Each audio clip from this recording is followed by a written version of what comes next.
안녕하십니까. 한림부동산TV 정여익입니다. 오늘은 윤석열 정부가 추진하는 주택공급증 청년 원가주택 30만호 그리고 역세권 첫 집 20만호로 시작합니다. 우선 청년 원가주택 개념부터 살펴보겠습니다. 2030 세대 청년층을 대상으로 공공분양주택을 건설 원가 수준으로 공급한다는 것입니다. 여기서 건설 원가 수준을 한번 볼까요? 건설 원가는 택지 조성 원가 플러스 국토교통부가 고시하는 표준 건축비 플러스 이자 비용 등을 합한 수준을 말합니다. 그래서 원가 주택 공급이란 분양가 상한제를 적용하는 공공분양주택보다 더 낮은 가격에 공급하는 것을 말합니다. 자, 그럼 공급 실행을 위해서 정부가 해야 할 일은 뭘까요? 첫째, 청년 원가주택 대출 상품을 신설했습니다.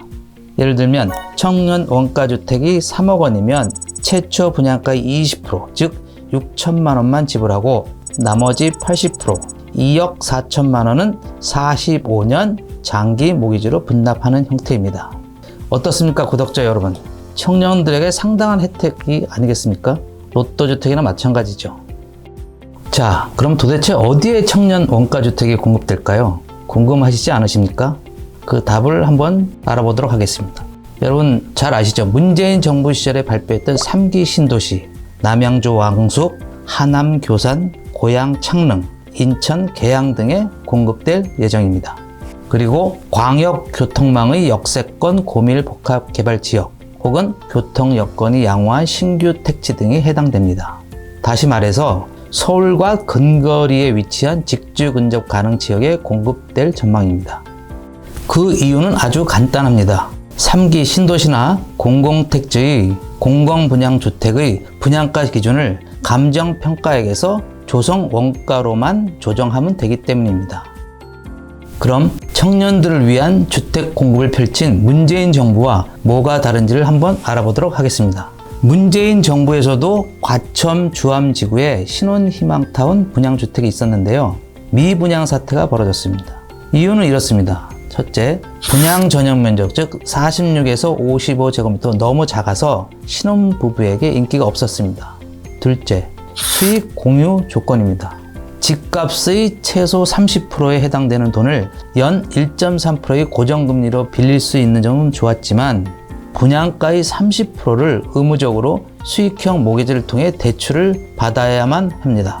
또 시세 차익의 10에서 50%를 국가와 공유해야 하므로 큰 메리트가 없었기 때문입니다.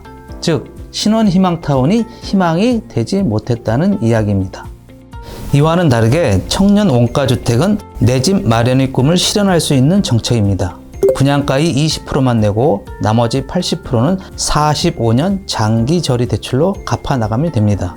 그리고 5년 이상 거주하면 매각 때 시세 차익의 70% 이상을 보장받을 수 있습니다. 그래서 윤석열 정부의 청년 원가주택은 2030 청년들에게 내 집 마련의 희망입니다.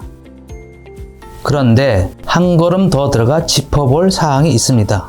바로 현재 국제 정세의 흐름이 윤석열 정부 출발의 걸림돌입니다. 그 이유를 보겠습니다. 윤석열 정부는 우크라이나 사태 장기화 그리고 미국 통화정책 정상화로 고물가, 고금리, 고환율 등 3고 위기와 마주하고 있다는 사실입니다.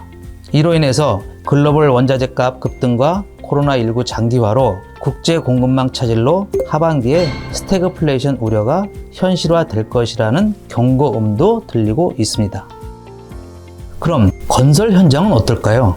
결론부터 말씀드리면 최악입니다. 시멘트 제조 원료인 러시아산 유연탄 가격이 폭등하면 시멘트 가격이 인상되고 그 인상으로 레미콘 가격이 인상이 되고 마지막으로 분양가 상승으로 이어집니다. 또한 철근, 골재 등 가격 인상으로 인한 공사비 증액으로 전국 건설 현장 곳곳에서 공사가 중단되는 사태가 벌어지고 있습니다. 그리고 다른 하나는 미국의 강도 높은 긴축에 있습니다. 5월 현재 기준금리는 1%입니다. 그러나 미국의 물가 상승률 그리고 인플레이션을 고려하면 연말까지 2.25%까지 예측되고 있습니다. 그렇다면 한국은 현재 1.50%인데요. 연말까지 2.50% 이상 수준까지 오르는 게 수순입니다. 이렇게 되면 주택담보비율 대출금리의 추가 상승도 불가피합니다. 최대 45년 장기 저금리 상환 자체가 흔들릴 수 있습니다. 그래서 정부는 연 3에서 4%대 고정금리 상품을 마련해 주어야만 청년 원가주택이 실효성을 거둘 것으로 판단됩니다. 다음은 역세권 첫집 20만원 보겠습니다. 역세권 첫집은 청년과 신혼부부를 대상으로 공급되는 정책입니다. 역세권 인근에 위치한 민간 재건축 아파트 단지의 용적률을 300%에서 500%로 높이는 대신 증가한 용적률의 절반을 기부 채납받아 공공분양 형태로 공급하는 방식입니다. 청년, 신혼부부 그리고 무주택자를 대상으로 시세 50에서 70% 수준 분양가에 총 20만 가구를 공급한다는 것이 목표입니다. 해당 사업은 민간개발연계형과 국공유지활용형 두 가지가 있습니다. 민간개발연계형의 경우 토지 임대부 방식으로 토지는 임대하고 건물만 반값에 분양하는 제도입니다. 국공유지활용형은 역세권에 위치한 철도 차량기지, 비물펌프장, 공영주차장 등의 상부를 복합개발해 주택을 공급하는 방식입니다. 그래서 역세권 첫집은 민간 아파트의 재개발, 재건축, 용적률 상향으로 공급되는 만큼 공공과 민간의 협업이 매우 중요한 시점입니다. 오늘은 윤석열 정부의 부동산 대책 중 올해 안으로 시행될 청년 원가주택과 역세권 첫집을 알아봤습니다. 이 정책을 성공적으로 운영하려면 현재의 국내외 사정을 고려한 주택담보대출의 탄력적인 운영의 묘미 두 가지가 필요합니다. 첫째, 금리 인상에 따른 주택담보대출 이자가 상당히 부담이 될 수밖에 없습니다.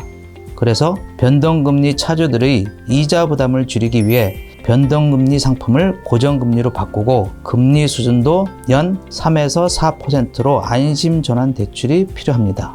둘째, 주택담보대출을 최대 80%까지 완화한 상태에서 총부채 원리금 상환 비율 DSR 40%를 그대로 유지하기 때문에 이를 극복하기 위해 대출 기간을 늘리는 방식으로 숨통을 터주어야만 합니다.